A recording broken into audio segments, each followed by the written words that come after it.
Boris, actually, what on earth are you up to over Brexit?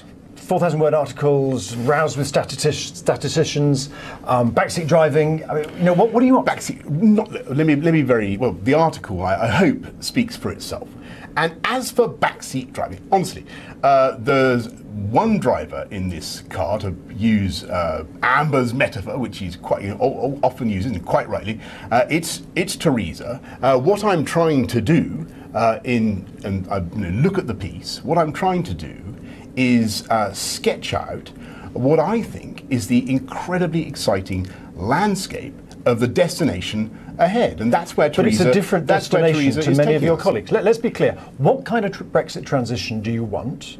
How long should that transition be? And what sort of money should the British government pay to the European Union during that process? Well,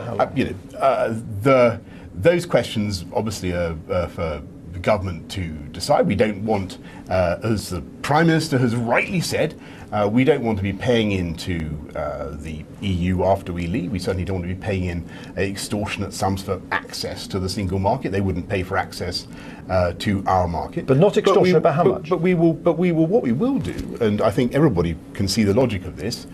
Insofar as we are on the hook for stuff in the short term that we've agreed to, that's fair enough. And I've never objected to that. On your point about the transition period and the length of the transition period, I think it's pretty important that it shouldn't be too long, and that people should have business should have a clear sense of where we're going and what it's going to be like at the end of it. And so that's really what I'm trying to sketch out. I'm trying to say that once you take back control of all these things, there are opportunities for the UK, and we're an incredible country, an incredible economy, and we should seize them. If you do not get what you want on this transition, are you prepared to resign? Well, I think if I may say, to be, I think you may be barking slightly up the wrong tree here, but the transition period, I can see the